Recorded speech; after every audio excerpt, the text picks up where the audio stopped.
Hi internet, how's it going? It's Monday and I thought it was Sunday. It's a day off, I don't care, okay?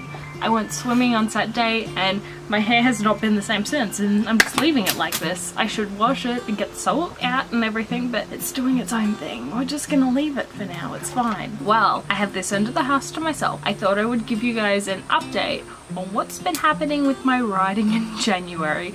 Also, I'm using my mirror as a tripod and somehow it's working real well, so I'm very happy. So remember the last video, if you've watched it before. If you're new here, hi, you don't remember, I'll just tell you.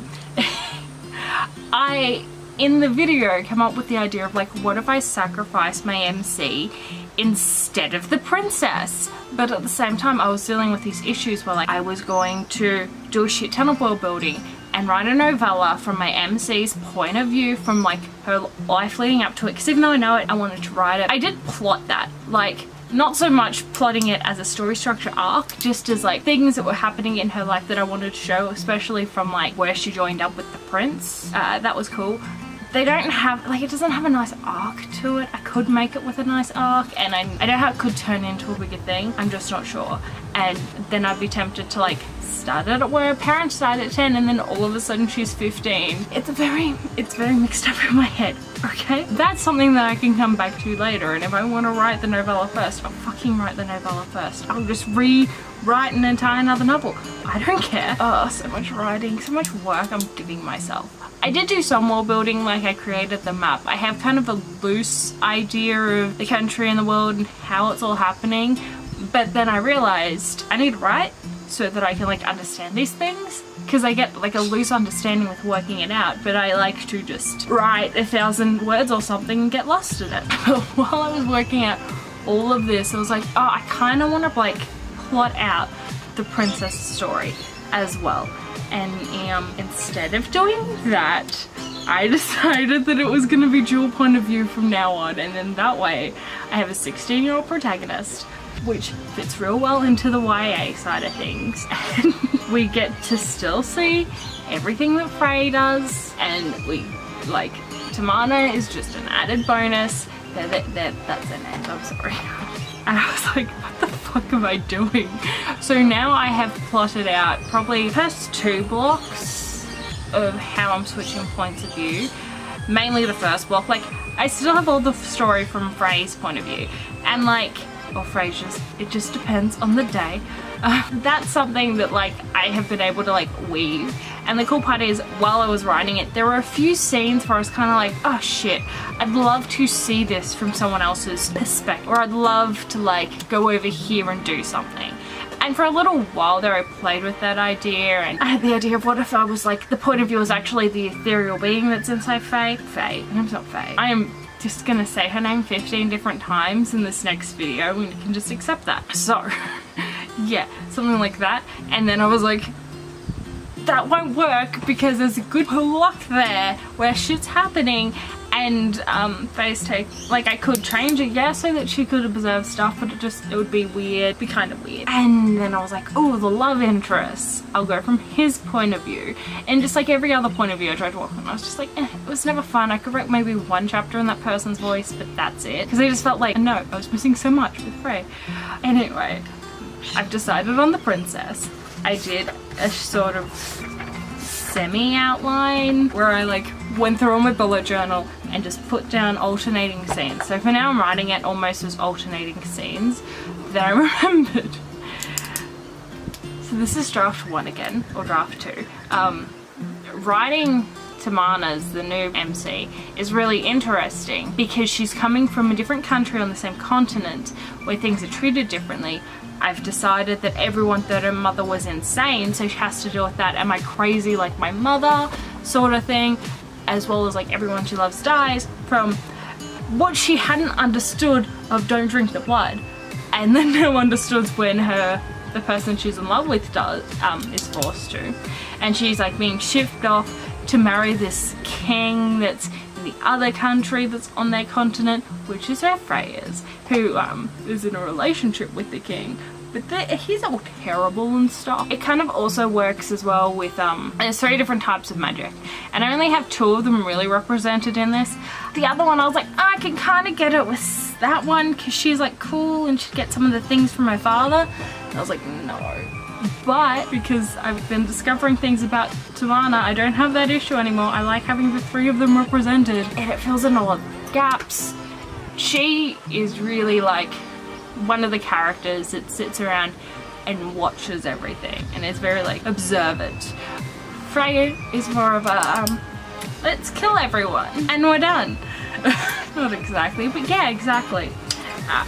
And it just felt like it'd be really interesting with the magic system if, you know, Timana didn't know really that she had magic, because it's not spoken about or pretty outlawed in her country, whereas it's more of like an unspoken thing in Freya's, because it's a whole world building thing and I'm not getting into it, but yeah.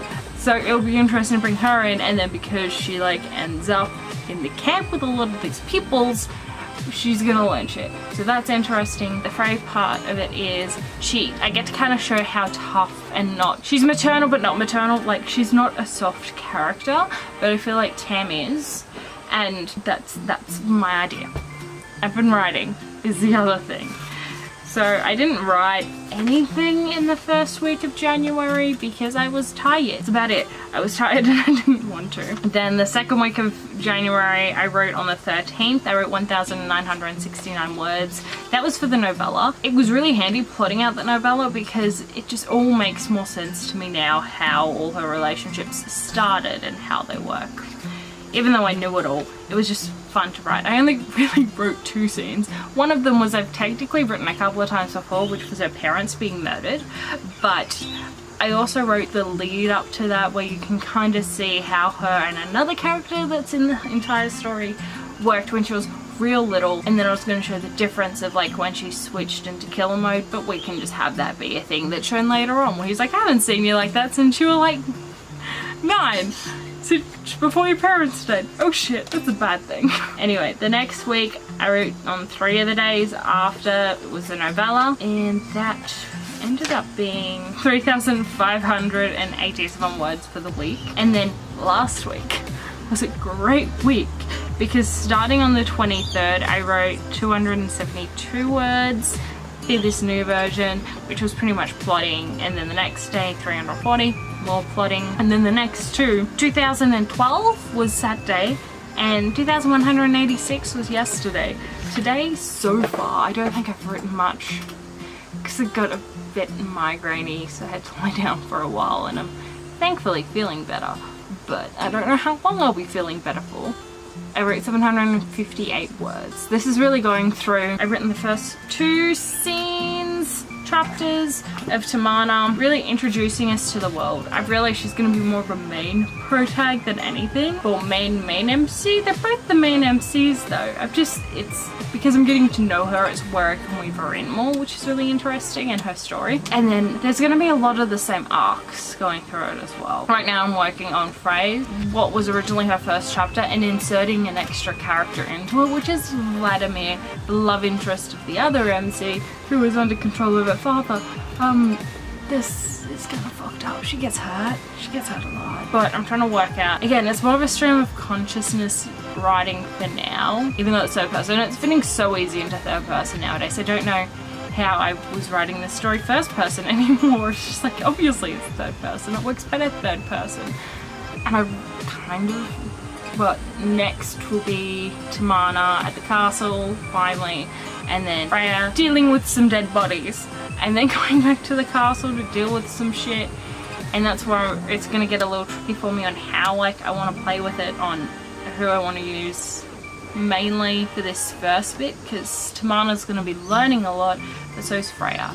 And there's some big points. The main scene that I need both of their viewpoints on is the ball, because I want Freya at first and like to feel the betrayal of stuff, and it's gonna be great. And then Tam, I need her to see Freya and Anivish dance, just like, because it's becoming more and more that she can like sort of see magic and see things that she doesn't realize, which is why she thinks she's crazy. She's gonna see their light and darkness playing, which is like a scene that's always been in there and it's always been in my mind, but I haven't been able to write it from an outside perspective. Like I could write it from like how they felt, and it was very much a Elizabeth, Mr. Darcy, dance are the only ones on the dance floor from the newest movie that came out, I think. Like, I love that scene. I need to read Pride and Prejudice completely through one day. I just can't get through the first chapter of Pride and Prejudice. Anyway, that.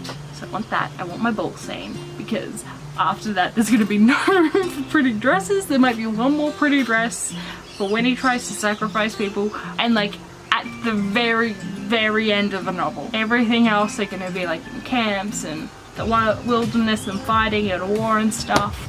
And I'm going to have like for the first half of the second act, they're going to be in the same camp and experiencing different things, and then it's a split off, and then Faye ends up staying in the camp at Tamana, goes on this other thing, but they all intersect together. It's like, this is where I'm thankful that I have the first story to go off of, and I worked on the first one first, because there are a lot of chapters that just have placeholders because I knew what I wanted to put in but I didn't know how to say it.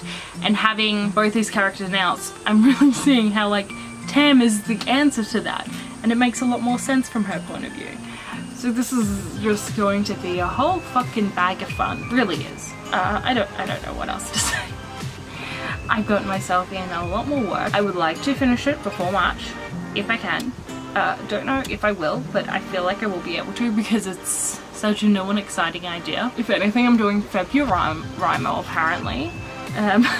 Which is a great month for me to be NaNoWriMoing, because there's nothing on in February but Valentine's Day, and Valentine's Day doesn't really count, does it? So yeah, that's what I'll be doing.